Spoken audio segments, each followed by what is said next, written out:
इदम श्री सद्गुरुवे नमः। जन्म शताब्दी पुस्तक माला 81, देवताओं के वरदान सत प्रवृत्तियां, डे 12। परम पूज्य गुरुदेव वंदे माँ के दिव्य प्रेम नाव में बैठकर इतना आनंद, इतना आनंद, इतना आनंद।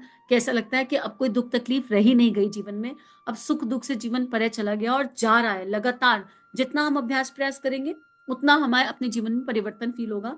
और जितना इस स्वाध्याय को जीवन में उतारने का प्रयास करेंगे, जितना इसको इंप्लीमेंट करेंगे टूल्स एंड टिप्स को, उतना ज्यादा हमें बेनिफिट अनुभव होने लगेगा और भगवान का आत्म साक्षात्कार। पिछले स्वाध्याय में गुरुदेव ने हमें आत्म साक्षात्कार की विधि बताई, एक सरल विधि जिसको अपनाने से भगवान सामने आके खड़े हो जाते हैं। भीतर और बाहर हर और केवल भगवान नजर आते हैं। अब इसी क्रम में व्यक्तित्व का निर्माण कैसे करें, इसकी पूरी समरी दी जा रही है। इसको पढ़ लेते हैं। यह लोक मान्यता सही नहीं है कि मनुष्य साधना के सहारे आगे बढ़ता है और सफल होता है। वास्तविकता यह है कि परिष्कृत व्यक्तित्व ही साधन एकत्रित करता है और उनके सदुपयोग का लाभ उठाता है। घटिया व्यक्तित्व अवसर होते हुए भी उसका लाभ नहीं उठा पाता, जबकि प्रतिभावान प्रतिकूलताओं के बीच भी अनुकूलता खोज निकालते हैं और अवसर ना होते हुए भी उसे अपने कौशल से उपार्जित करते हैं। देखो, एक भ्रांति तोड़ दी यहाँ पर पहली लाइन में गुरुदेव ने। क्या भ्रांति तोड़ी? कि साधना के सहारे आगे बढ़ना और सफल होना। अगर केवल यही सत्य होता तो 101 माला करने वाले बतेरे हैं जो रोज 101 माला करने की क्षमता रखते, लेकिन वो नाली में बैठकर माला करते हैं। हम व्यक्तित्व का परिष्कार नहीं करेंगे, पर हम 6 घंटे की माला करेंगे और उसके बाद खूब गाली गलौज करेंगे। तो ऐसे कोई व्यक्तित्व का परिष्कार नहीं हो सकता, ऐसे आगे नहीं बढ़ा जा सकता। आप जहां हो वहीं के वहीं रह जाओगे, बस अपने आप को ये बताते रहेंगे हम कि हमने कितनी माला करी। तो गुरुदेव यहाँ ये लिख रहे हैं कि माला का अर्थ क्या है? किसी श्रेष्ठ गुण के समुच्चय का ध्यान और चिंतन करना, उसके आधार पर हमारा परिष्कार होना, उसके आधार पर हमारा ट्रांसफॉर्मेशन होना। जब ये ट्रांसफॉर्मेशन होता है तो हम इस चीज के लिए नहीं रोते कि हमारे पास क्या रिसोर्सेज हैं और क्या नहीं है।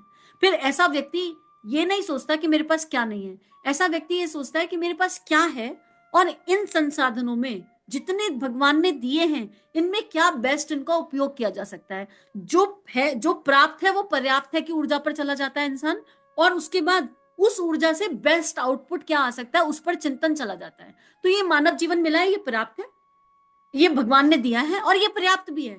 इस मानव जीवन से क्या किया जा सकता है? फिर उसमें जो अगला दृष्टिकोण होता है वो ये होता है कि हमें जो प्रतिभाएं मिली है उनका परिष्कार कैसे किया जा सके। हमें बोलने की शक्ति मिली है, पर क्या बोलना है इसका चिंतन कौन करेगा? हमें सुनने की शक्ति मिली है, पर हम क्या सुने इस पर चिंतन कौन करेगा? तो इस तरह वो भगवान से कंप्लेनिंग मोड से बाहर आ जाता है। कोई भी प्रतिकूलता हो वो कहेगा थैंक यू भगवान, आपने मुझे इस परिस्थिति में रखा और जो परिस्थिति आपने मेरे लिए रखी वो बेस्ट है। फिर समाज से बहुत प्रेम मिल रहा हो चाहे उलाहना मिल रही हो, उसको असर नहीं पड़ता। उसका चिंतन केवल सेल्फ ट्रांसफॉर्मेशन की एनर्जी पर पूरी तरह टिक जाता है। फिर भाई गाली दे चाहे बहन गाली दे, अंतर नहीं पड़ता। कौन क्या कह रहा है अंतर नहीं पड़ता। बस लगता है कि सब हमारे ही कार्मिक अकाउंट्स हैं और हमको क्लोज करने हैं और हमारे पास प्रेम के सिवा कुछ होता ही नहीं है। जब ये ट्रांसफॉर्मेशन की यात्रा शुरू होती है तो यकीन करो, कोई गाली देना तो उस पर प्यार आता है। एक कहानी के साथ इसको समझने का कोशिश करते हैं, शायद पहले भी ये कहानी कही हो। एक आदमी था, बहुत परेशान था, बहुत हैरान था, बहुत दुखी था। घर वाले गाली दे रहे हैं, गांव वाले गाली दे रहे हैं। अपनी तरफ से कोशिश करता था सबका अच्छा करूं, लेकिन आउटपुट नहीं आता था तो लोग गाली देते थे। उसको वो सोचने लगा मैं घर छोड़कर चला जाता हूँ। वो घर छोड़कर निकला, थोड़ी आगे बढ़ा तो उसको एक इंसान मिला। बोला एक ना गांव के बाहर एक साधु रहते हैं, सन्यासी से दिखते हैं देखने में, और उनके पास मतलब हर समस्या का समाधान है, ऐसा पता चला है, तुम भी वहां चले जाओ। वो वहां जाता है और वो थोड़ी दूर पर जाता है तो वो देखता है कि वो सन्यासी बैठे हुए हैं और सूर्य की तरफ देख रहे हैं, आकाश में निहार रहे हैं, और उनकी वाइफ बराबर में बैठ के गेहूं झाड़ रही है, गेहूं साफ कर रही है और गाली पे गाली निकाल रही है, गाली पे गाली निकाल रही है। तो उनको लगता है इससे ज्यादा दुखी इंसान दुनिया में नहीं है, ये मेरी समस्या का क्या समाधान करेगा, ये तो खुद बहुत दुखी है। तो वो अपने कदम आगे लेता लेता पीछे ले जाता है, पर वो तो सिद्ध थे तो वो उसको रोकते हैं। कहाँ कहाँ आए थे और कहाँ जा रहे हो, क्यों आए थे और क्यों जा रहे हो? तो वो कहता है फिर पलटकर आगे बढ़कर, आया तो आपके पास था अपनी समस्याओं का समाधान लेने के लिए, पर ऐसा लगा कि आपसे ज्यादा कोई दुखी व्यक्ति नहीं है। तो वो उसको दो बातें बोलते हैं। बोले दुख दुख मना स्थिति है, सुख और दुख मना स्थिति है। ये सामने वाली आत्मा क्या कर रही है इससे मेरा, इस पर मेरा सुख दुख डिपेंड नहीं करता। जो जो कर रहा है वो कर रहा है। दूसरा, हम अगर ये समझ लें कि हर चीज हमारे ही कर्म का फल है, हमारा ही प्रारब्ध लौट कर आया है, तो सहन करना आसान हो जाता है। तो कहता है इसमें क्या प्रारब्ध है कि आप संत हैं, आप हर समय भगवान का चिंतन कर रहे हो और ये आपको गाली पे गाली दी जा रही है जिसे आप धर्म पत्नी कहते हैं। बोले धर्म पत्नी नहीं, ये कर्म पत्नी है। धर्म पत्नी अलग होती है, कर्म पत्नी अलग होती है। मेरी कर्म पत्नी है, मेरे कर्मों के माध्यम से मेरे जीवन में आई है। तो अगर कोई ऐसा रिश्ता जीवन में है जो त्रास दे रहा है तो समझ लो वो कार्मिक अकाउंट है, वो भाई बहन पति पत्नी पिता और पुत्र नहीं है। कहते हैं मतलब, बोले ये गाय थी पिछले जन्म में, ये बहुत दिव्य आत्मा है जो मेरे चक्कर में इस वाले चोगे में है। ये गाय थी, बहुत सीधी थी, इसके कमर पे फोड़ा हो गया और मैं कौवा था। मेरी योनि तो इतनी बुरी थी कि मैं कौवा था। और मैं क्या करता था, इसकी एक पानी में आती थी शीतलता प्राप्त करने, इसको बहुत त्रास होता था, इसका फोड़ा हील हो जाए ये इसलिए आती थी, और मैं अपनी चोट से इसके फोड़े पर मारता रहता था, चोच मारता रहता था। इसने कभी कुछ नहीं कहा और इसने प्राण त्याग दिया उस फोड़े के दर्द से। जब हम ऊपर बैठे पहुंचे तो भगवान यमराज मुझे दंड देने लगे। यमराज ने कहा, अच्छा मैं तुझे बताता हूँ, तूने इस गाय को इतना परेशान किया, पर इसके अंदर इतना मातृत्व भाव था, इतना मातृत्व भाव था। इसने कहा नहीं, इसको को दंड मत दो, आप एक काम करो, मैं इसका रण उतार देती हूँ, आप मुझे इसके साथ भेज दो, इसके साथ भेज दो कि तो इसका रण उतार दूंगी, जो भी इसने मेरे को त्रास दिए लौटा दूंगी इसे, सारे के सारे, तो ये मुक्त हो जाएगा। इसके चक्कर में मुझे साधु का जन्म मिल गया, ये इतनी दिव्य आत्मा है, और ये मेरे चक्कर में देखो क्या बनी फिर रही है, साधारण आवरण से अंतरात्मा पर इतनी दिव्य आत्मा है। और जब ये मुझे गालियां देती है तो वो एक एक चोंच का मुझे बदला दे रही है, और अगर अब मैं पलट कर इसको कुछ बोलता हूं तो मुझे दोबारा ये मौका नहीं मिलेगा। ये तो गाय है, ये तो गाय रहेगी, ये तो ऊपर जाएगी, तो ऑलरेडी भगवान के हाई खाते में है, क्योंकि इसने ये जन्म चूज कर लिया, इसने मेरे से भी नीचे लेवल का जन्म चूज कर लिया आवरण पर। तो मित्रों, गहना कर्मोगति, आप इस कहानी से क्या सीख रहे हैं आप देखिए। लेकिन अब मान लो आपके आसपास जो भी आत्मा है ना, बड़ी ऊंची आत्माएं हैं जो आपको त्रास दे रही है ना, वो आपसे तो बेहतर आत्मा, और बिल्कुल ऊपर से बॉन्ड साइन कर कर आई है वो आत्मा कि ये सामने वाली आत्मा का अपलिफ्टमेंट करना है। तो अगर आप पलटकर, किसी ने आपको एक गाली दी, किसी ने आपको बुरी नजर से देख लिया और आपने पलटकर उसको 2 गाली दे ली, तो उसका तो क्या जाएगा क्या नहीं जाएगा पता नहीं, क्योंकि वो तो दैवी आत्मा है ऑलरेडी बाय डिफॉल्ट। आपका खाता कहाँ होगा आप देख लो। परम पूज्य गुरुदेव गहना कर्मणो गति में भी यही समझा रहे हैं। कोई भी आध्यात्मिक किताब उठा लो जिसमें आत्माओं की यात्रा या आत्मा या कार्मिक पैटर्न्स के बारे में बात आती है, उस सब में यही है कि मानव जीवन मिलने का अर्थ ही है कर्मों का हिसाब किताब पूर्ण करना। नहीं तो ना देव योनि में जन्म ले लेते, ना कि ना बन जाते देव यक्ष किन्नर, क्यों ना बने। मानव योनि में घूम रहे हैं तो बेटे खाते बहुत सारे, गुरुदेव कहते हैं बेटे बहुत सारे खाते हैं, तुम्हारे इंजन शांति से निपटा लो। और गायत्री, गायत्री प्रारब्ध काटने की दैवीय शक्ति है। गायत्री आपको अकाउंट बैलेंस देगी या नहीं मुझे नहीं पता, गायत्री आपको यश सम्मान प्रतिष्ठा दिलाएगी या नहीं मुझे नहीं पता, पर गायत्री जन्म जन्म के खाते पूर्ण करने में मदद करती है। माँ आदि शक्ति, माँ गायत्री इतनी करुणामयी है कि हमारे जन्म जन्मांतर के जन्म जानती है, क्योंकि हमने उन्हीं के गर्भ से जन्म लिया है, और उन्हें पता है कि इनका जन्म ही इसलिए हुआ है कि पुराने अकाउंट क्लोज करना चाहते हैं। तो आज से संकल्प ले लो कि आपके आसपास जितनी भी आत्माएं जिन्हें आप कहते हो इसने मेरी नाक में दम कर रखा है, समझ लो वही तुम्हारा नाक में दम तो देह भाव में कर रखा है, पर जब दैहिक यात्रा आएगी तो वही आत्मा आपको सदगति की ओर ले जाने वाली है निश्चित रूप से। उसको थैंक यू डालो सूक्ष्म में, सूक्ष्म में उसको चरण स्पर्श करो और उससे क्षमा मांगो। केवल पीछा छुड़ाने के लिए क्षमा मत मांगना। आप कुछ लोग क्या करेंगे, हाय राम ये वाला आइडिया मिल गया, अब आंख बंद करके बेटा फटाफट क्षमा मांगते हैं, और एनर्जी क्या होगी, इससे पीछा छूट जाए। तो बेटा पीछा छुड़ाने के लिए क्षमा मांगो तो और 10 जन्म झेलोगे। पीछा छुड़ाने के लिए क्षमा मत मांगना, दिल से प्रेम अनुभव करते हुए, दिल से अपनी भूल को अनुभव करते हुए क्षमा मांगना। क्षमा करना ना करना उस आत्मा की मर्जी, वो ना करे, अपना काम क्षमा मांगना है। और दिल से फील करो कि हमने जितना दर्द आपको मिल रहा है कम से कम उसका 100 गुना दिया होगा, इसमें कोई डाउट नहीं है, 100 टाइम्स दिया होगा। आज अगर आप एक दर्द फील कर रहे हैं तो सोचो 100 कितना होगा। और ये दिया है हमने, उस आत्मा को दिया है, किसी ना किसी जन्म में दिया है, और केवल लौट कर तो गुरु है, क्योंकि बीच में जीवन में तो गुरुदेव तो कहते हैं जितना तुम्हारे जीवन में दर्द है वो 2% है, 98% तो मैं उठा रहा हूँ ऊपर सूक्ष्म में। तो सोचो कि गुरुदेव कितना दर्द उठा रहे हैं हमारे हिस्से का। तो पीछा छुड़ाने की एनर्जी से क्षमा मांग रहे हो तो फिर पता नहीं क्या होगा उसका। लेकिन अगर सद्भावना प्रेम करुणा की एनर्जी से क्षमा मांगे और एक्चुअली फील करें हमने आपको इतना दर्द दिया, और जब आप आंख बंद करके सूक्ष्म में बैठोगे ना तो हृदय पिघल जाएगा, इतना प्यार आएगा, और यहाँ से कृतज्ञता जन्म लेगी। और जब ये कृतज्ञता जन्म लेगी तो जीवन सुंदर हो जाएगा, स्वर्णिम हो जाएगा, आनंद आएगा। और फिर देखना भगवान की कृपा कैसी आप पर भी बरसेगी, सामने वाले का भी कल्याण होगा, ऑटोमेटिक होगा। ये फिर एक साइकिल है। और कब तक करना है, जब तक हानि लाभ फील हो रहा है, जब तक मान सम्मान फील हो रहा है, जब तक बुरा भला लग रहा है। बुरा भला लग किसे रहा है, इसी अहंकार को तो लग रहा है, और किसी को बुरा भला लगता ही नहीं। आत्मा तो अजर अविनाशी, उसे नहीं लगता कोई बुरा भला, उसे तो आनंद ही रहता है, मुस्कुराते रहता है। आत्मा आत्मिक सुख में इंसान बस मुस्कुराता है, हमेशा स्माइल करता है। देखो अगर सुनने में मजा आ रहा है ना तो करने में बहुत मजा आएगा। ठीक है, गुरुदेव की शरण में बैठ के करना। शुरू में हो सकता है थोड़ी कठिनाई आए, और कठिनाई कहाँ आती है, जब हम ये कार्मिक अकाउंट क्लोज करते हैं। तो जिस आत्मा को आपने चुना और जिसके साथ आप कार्मिक अकाउंट क्लोज कर रहे हो, उसी आत्मा के माध्यम से और काली बॉल आती है। मजेदार टेस्टिंग कैसे होगी, और आपने मान लो 1 महीना प्रैक्टिस करी कार्मिक अकाउंट क्लोज करने की, फिर उस आत्मा ने एक जबरदस्त बम फेंका, एटम बम जैसा, और फिर आपको 1 महीने से तो कर रहे हैं, समझ में तो आ नहीं रहा इनको, तो बेटा आप रीस्टार्ट कर दो। आप टेस्ट में फेल हो गए, रीस्टार्ट करो, क्योंकि खाता तो बहुत बड़ा है और तुम गायत्री माँ की शरण में बैठकर कह रहे हो माँ ये खाता सॉल्व करना है, तो माँ कहेंगी बेटा खाता तो एटम बम जैसा था, लास्ट सॉल्व करवाती हूँ। माँ बहुत बड़ी वाली बॉल डलवाएंगे वहां से, और उस बॉल पे अगर आप ब्लास्ट हो गए और ध्वस्त हो गए तो फिर गाड़ी गई, फिर अहंकार आ गया, तो रीस्टार्ट।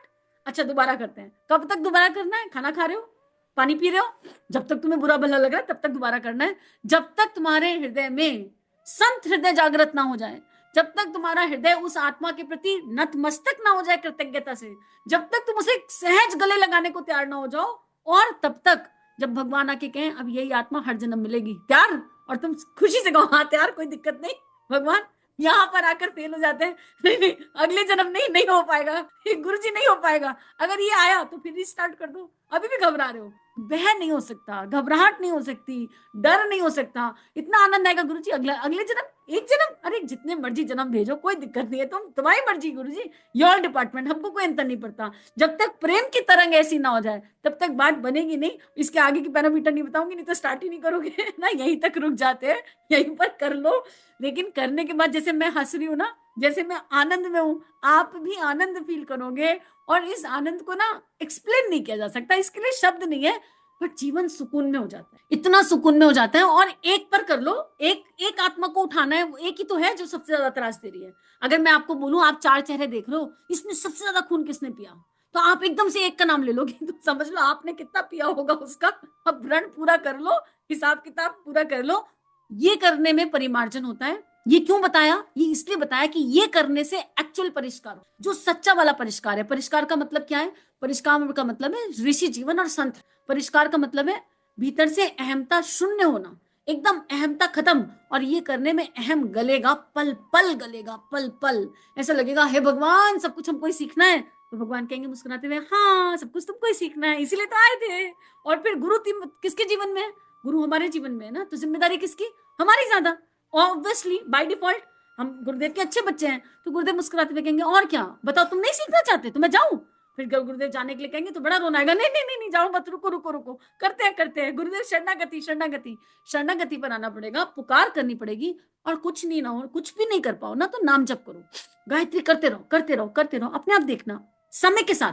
डेट मत ढूंढना, डेट ढूंढने से गाड़ी गड़बड़ हो जाती है। पता नहीं कितने साल तुमने त्रास दिया, कितने साल मैंने त्रास दिया, भगवान जाने क्या पुराना खाता था, पिछला जन्म तो दिख नहीं रहा, तो इस जन्म हम क्यों चाहते हैं कि हाँ 40 दिन का अनुष्ठान करने से हो जाएगा, 1 साल का अनुष्ठान करने से हो जाएगा। अरे जीवन भर नहीं होगा, जीवन भर कर, जब तक, क्योंकि होना तो अपने हाथ में है ना।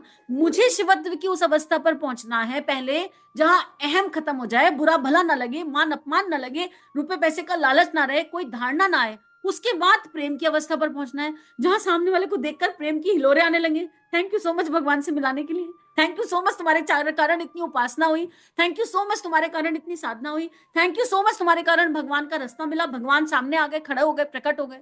कितना सारा ग्रेटिट्यूड, ग्रेटिट्यूड कहने के लिए शब्द कम पड़ जाएंगे। जब तक वहां ना पहुंचे तब तक करते रहो करते रहो। और इसे करते करते क्या अनुभव होगा, वो अनुभव जब हो जाए तो बताना, बताओगे तो हुई, कमेंट में मुश्किल हो जाएगा ना बताना, ऑडियो भेज देना चलो पर्सनल पर। आगे बढ़ते हैं। गुरुदेव कहते हैं साधन संपन्नों की संपदा का, साधन संपन्नों की संपदा का किस प्रकार उपयोग होता है, इस पर दृष्टि दौड़ाने से निराशा होती है। पैसा कमाना सरल है, उपार्जन करना सरल है, अनीति पर उतारू होकर व्यक्ति और भी जल्दी उपार्जन करता है, जल्दी जल्दी सब समेट लेता है। किसके पास कितना है, प्रश्न इस बात का नहीं, पर प्रश्न इस बात का है कि किसने किस प्रकार कमाया। और कमाई क्या है? कमाई केवल पैसा नहीं है। देखो कमाई, सच्ची कमाई पता है, आशीर्वाद, ब्लेसिंग्स, दुआएं, प्रेम, ये मानव जीवन की असली कमाई है और सच्ची कमाई है। दैहिक कमाई और पैसा तो बाएं हाथ का खेल है, पैसा कमाना बहुत आसान काम है, पैसा तो इंसान गलत काम करके भी कमा ही रहा है। और यहाँ पर ये बात कह देती हूँ कि मैं सोशल नेटवर्किंग देख रही थी, और यूट्यूब के लिए बड़ा थैंक यू फीलिंग आती है कि इतना बढ़िया प्लेटफॉर्म मिला, लेकिन इस प्लेटफॉर्म का दुरुपयोग हो रहा है। अगर देखा जाए तो सोशल नेटवर्किंग का दुरुपयोग हो रहा है, और उस दुरुपयोग से लोग पैसा तो कमा ही रहे हैं ना। और जब पैसा कमाते हैं तो और मोटिवेट हो जाते हैं। एक एक वीडियो बनाया और उस वीडियो में कुछ भी नहीं है, थर्ड क्लास क्लासिक कैटेगरी का वीडियो बनाया, और उस वीडियो को देखने वाले देख रहे हैं, क्योंकि यही तो बिक रहा है।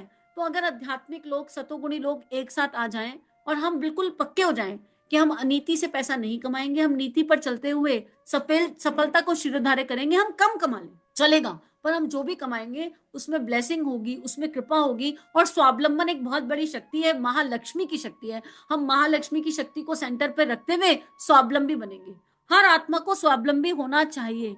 लेडीज कंफर्ट जोन में चली गई है, स्वावलंबन करना नहीं चाहती, पति रूपी एटीएम मशीन साथ में चल रही है तो बस बढ़िया है ना, पति से मिल रहा है तो हमको तो बस मूंगफली छीलनी है, धूप में बैठकर नहीं हो पाएगा भाई। हर आत्मा को इंडिविजुअली स्वावलंबी होने की कोशिश करनी है। स्वावलंबन का मतलब केवल पैसा कमाना नहीं है। स्वावलंबन का अर्थ है अपनी प्रतिभा को भगवान के खेत में बो देना। फिर उससे लौटकर क्या आ रहा है? उससे हो सकता है लौटकर ब्लेसिंग्स आए, उससे हो सकता है लौटकर आशीर्वाद आए, उससे हो सकता है लौटकर पैसा ना आए, नेम फेम आ जाए, हमें कुछ चाहिए नहीं लौटकर। स्वावलंबन का मतलब है बोना, आपके पास जो है भगवान ने कुछ तो दिया होगा, कोई तो अच्छी चीज भगवान ने दी है, बस उसी को भगवान के खेत में बोना। और उसके बाद अकर्ता भाव से बोना, निमित्त बनकर बोना, बिल्कुल एकदम दृष्टा भाव में बोना। फिर जो होगा सो देखा जाएगा। लेकिन जो दैवीय बीज हमारे अंदर डाले गए हैं, जो दैवीय संस्कार परम पूज्य गुरुदेव ने हमारी देहों की निड़ाई गुड़ाई करके डाले हैं, हमारा अधिकार नहीं है इन पर। इन बीजों को अगर हमने आज पृथ्वी माँ में बोया नहीं तो हमारी संतानों को क्या मिलेगा, आने वाले भारत को क्या मिलेगा?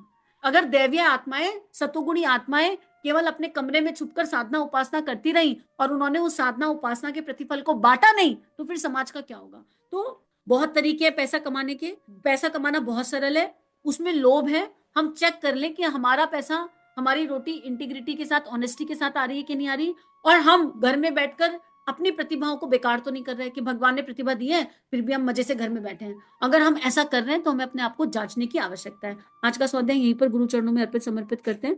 सभी को प्रणाम। इन दिव्य भावनाओं को विश्वव्यापी बनाने के लिए आप सभी को कोटि कोटि आभार।